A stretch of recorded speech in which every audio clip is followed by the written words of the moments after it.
This is like truly the best. That was why I was like, do not make this video without this. It's the best recipe in my whole book. It's so good.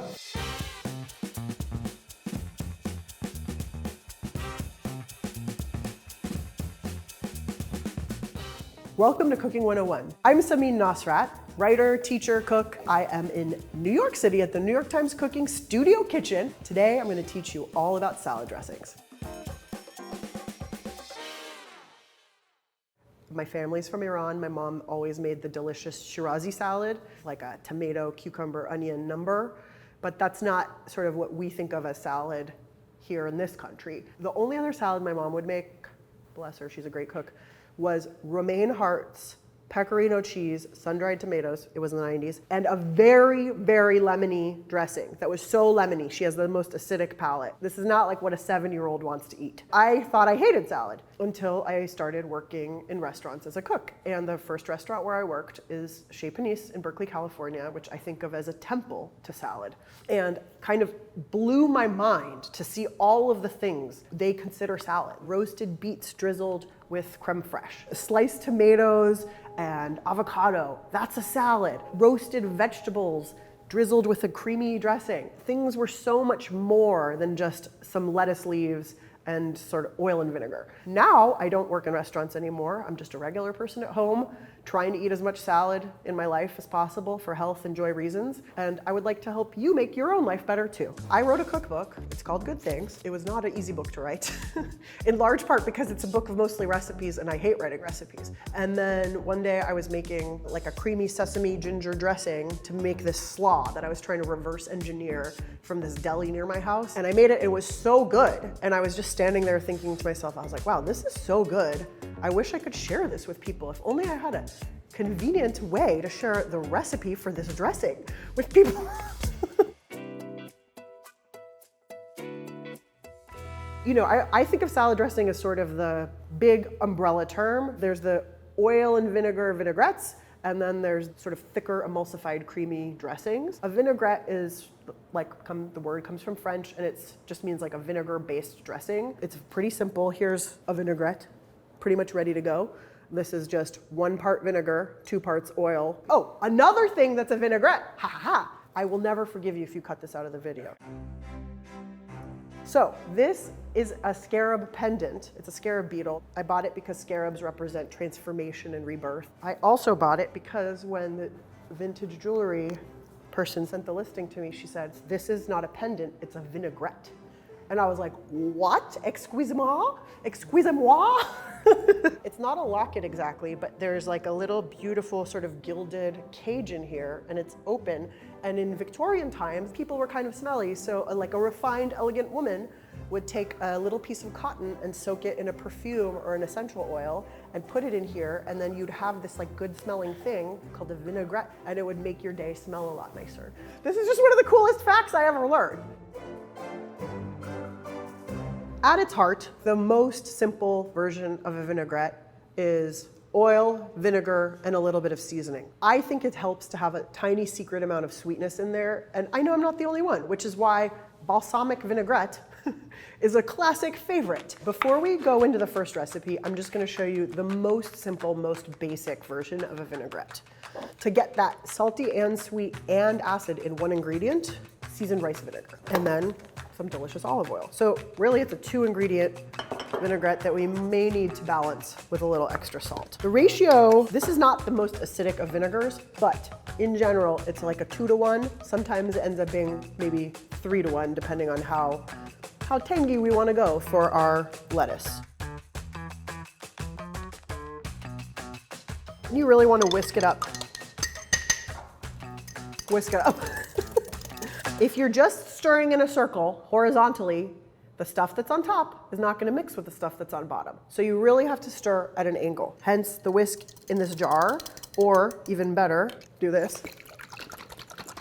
And then we can taste. See how it already looks cloudy? That's because they've combined temporarily to become a suspension. Honestly, that tastes pretty good to me. But if it needed a little more something, I could now adjust it in the jar. I made everyone look for the teeniest, tiniest ladle when you mix with your ladle. This is so silly. When you mix with your ladle or your whisk or your spoon or whatever it is that you're gonna pull, make sure you whisk at a diagonal angle, like this, rather than like this, so that you're combining, right, the lower density oil and the higher density vinegar. Does that make sense? This one comes from Via Carota, one of my favorite restaurants in New York City. I wrote about it for the New York Times Magazine, and it went viral as the best salad dressing in the world. Honestly, it's the only one my friends and I, my cook friends and I make, to the point where now we just refer to it as house dressing. Even kids, like salad-averse kids, are always like, man, I love Samin's salad dressing. It starts with a shallot. Shallots are so great in dressing. They add that crunch, but you do have to sort of take care. If you just add shallot directly into a dressing without doing a little bit of prep, you're gonna end up with fire mouth. So now we have all this shallot, and you're just gonna wanna rinse it off with some cold water. That's gonna get that initial onion fire off of there. Another way, a different kind of recipe, is to just place your shallot in a bowl and coat it with some acid, whether it's lemon or vinegar. That's called macerating. If you let a shallot macerate like that for 10 or 15 minutes and then build your dressing on top of that, that will have like softened that fire.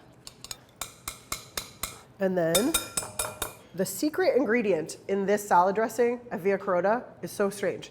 It's warm water. I had never really added water to a vinaigrette before, and when I asked them why they did it, they said it's because it sort of softens and smooths out the whole dressing. And I don't understand it, but I abide by it. I always do it now, and it really does make a little difference.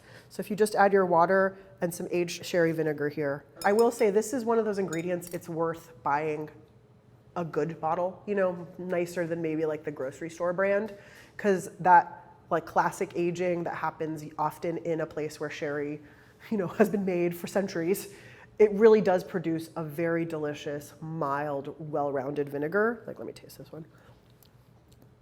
This one itself even has almost like a little bit of a sweet edge. It doesn't feel like it's cutting you in the back of the throat. Because vinaigrette and salad dressing is in general like not the most complicated cooking, it doesn't have a lot of fancy heating techniques to obscure flavors, it is worth it to start with very good tasting ingredients. One of the other little quirks of this recipe is that they use two kinds of mustard. So this is whole grain and fine Dijon. This mustard is gonna help this dressing emulsify. It won't be a super long lasting emulsion. An emulsion is a peace treaty between two natural enemies, oil and vinegar. They don't like each other naturally, which is why they separate like this is starting to do. So an emulsion is the act of binding them together into a creamy third state.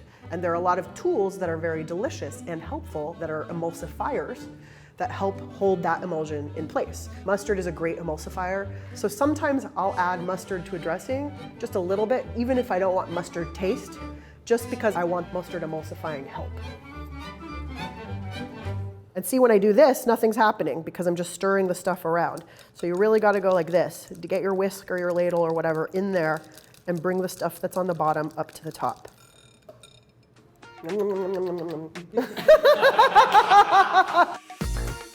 This dressing is so good because it does exactly what you want a salad dressing to do. It coats the lettuce beautifully, and it has this like little perk of acid that makes you be like, huh.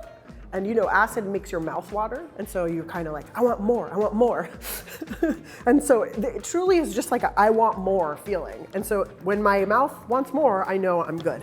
Okay, let's build a salad. Today we're really lucky. We're starting with beautiful, fresh from the farmer's market, heads of baby lettuces. Full disclosure, this is not how I always start salad at home. I often use bagged romaine hearts. I always am thinking about the size of the lettuce or the size of whatever it is that I'm gonna eat. I wanna have a multitude of crunches. I wanna have every bite to have multiple sort of different kinds of offerings. We have some beautiful shaved watermelon radishes. They're so gorgeous. I mean, I feel like these are nature's like watercolor painting. And then at the end, we'll fold in some whole leaves of herbs.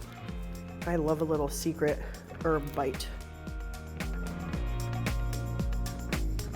This is kosher salt, my favorite. This is nice and light and flaky, and it's gonna dissolve once you put your dressing in. And then it's always better to underdress than to overdress. I am a notorious overdresser. Let's see what happened. Okay, but you can always fix it. You can always add a little more lettuce. One thing I am like fanatical about is tongs. I do not believe in tongs for dressing a salad. I believe in using your hands and making sure everything is coated. I'm going in, I'm being thorough, but I'm not compressing. This is not a massage situation. This is a delicate lifting situation. Let's wait. We lift, and we pile. And if you want to be really chef fancy, take a little bit extra special things, season it, dress it, and then I put them on top.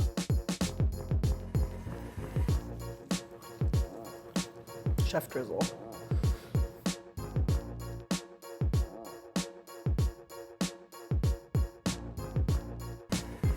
This is a sesame gingery miso dressing. This is the reason I wrote the book that I just wrote. This one I think of as a nice introductory creamy dressing because it doesn't involve really any skill.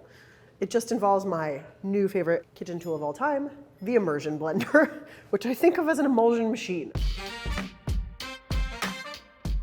Since the immersion blender is so powerful and so wonderful, you don't have to do a ton of prep with these ingredients, but you do have to slice it a little bit. The thing I like about this dressing, I've sort of pushed every element of sesame, of ginger, of acid to the very edge, so it can hold up to a slaw that sits over the course of a few days. So this is white miso paste, which is kind of the mildest and sweetest of the miso pastes.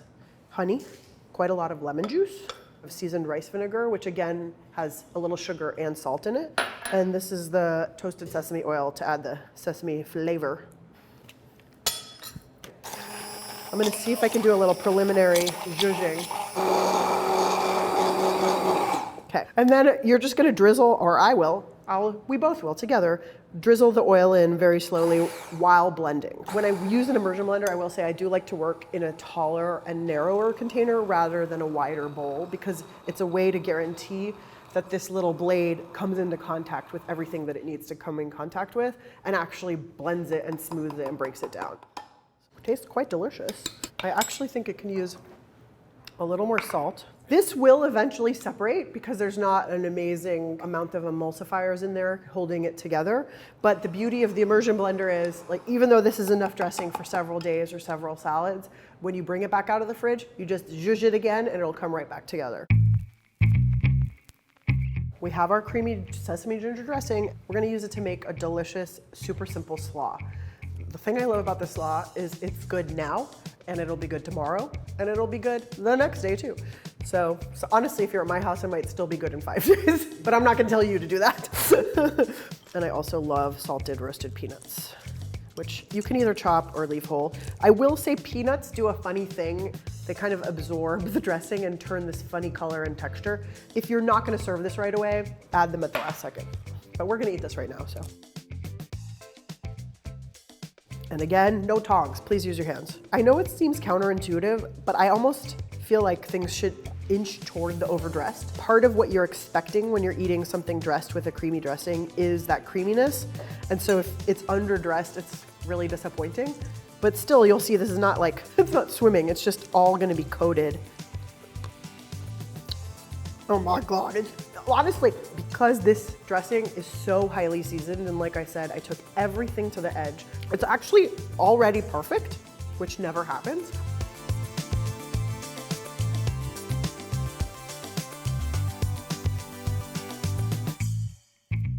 No shade to all my other dressings. This is my favorite dressing. It was inspired by a dressing at a little restaurant in LA that I am obsessed with called Kismet Rotisserie, and they have this lemon poppy seed dressing. And I begged them for the recipe and they wouldn't give it to me because they were writing their own cookbook, which they did, and you should go buy it. So I had to reverse engineer it for myself.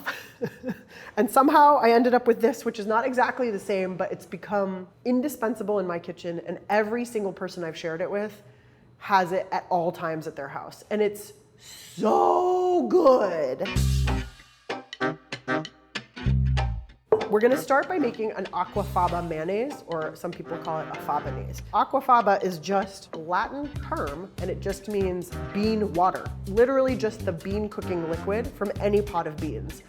I have found that chickpea cooking liquid is my favorite aquafaba for salad dressings. It's kind of the most neutral in flavor and in color. What you're going for is the consistency kind of like an egg white. It should be almost like snotty. So if the aquafaba in whatever can of chickpeas you opened or the chickpeas you just cooked is runnier than that, then you can just reduce it on the stove for a few minutes until it thickens to that consistency, let it cool to room temperature, and then use it. This is basically acting like an egg in a mayonnaise is gonna act. Mustard, as I said earlier, is an emulsifier, so it's gonna help this aquafaba mayonnaise come together. This is just a portion, it's 1 tablespoon of the total amount of vinegar, that's apple cider vinegar, that's in this. All right, so I'm like a little bit off the bottom and I'm at an angle, and now I'm just gonna drizzle this oil in drop by drop. I don't know, it's science. Like there's only so much something to cling to something else in there, and if you go too fast, it can't handle it and it breaks and it turns into like a icko mess. You can already see it's starting to get thick and creamy, which is nice. Oh yeah, it's happening, guys. It's happening. Can you see it? Does it look creamy? Okay, I'm gonna show you. I'm gonna show you how creamy it just got. I was really worried. I thought I was gonna make a fool of myself on the internet again. It's that creamy, has like that stiff of a peak. Let me get out of the way. It is really magical. So this we can set aside for a moment, and then we'll just get everything else into here and turn it into a smooth mixture and then sort of mount it into the fabanaise base. Apple cider vinegar, granulated sugar, instead of a wet sugar, maple syrup or honey, that would make it more liquidy and more runny, and I'm trying to keep this as thick and creamy as possible. Freshly squeezed lemon juice. So now my secret ingredients, onion powder, celery seed, miso paste. I feel like every recipe in this book, I'm like, look, I'll just add an entire lemon's zest. Maybe 1 lemon, or maybe, honestly, I feel like you can't put too much, so I'm gonna put a little extra. And then some garlic.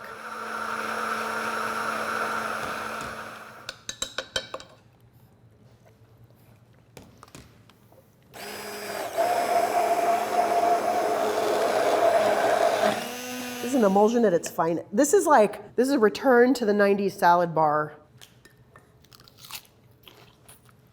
Oh my God. I think there's something really nostalgic about this dressing. Can you guys just come taste it so you can give me some words? Because it's so fun. It tastes like a very good version of like your childhood store-bought something. This dressing is truly so all-purpose and delicious that you can put it on everything, including turning something as simple as roasted vegetables into a elevated side dish. I like taking broccoli really nice and dark and getting all of this caramelization. And I don't know why I started doing this, but I thought it would be nice to massage lemon zest into my broccoli when it's still warm.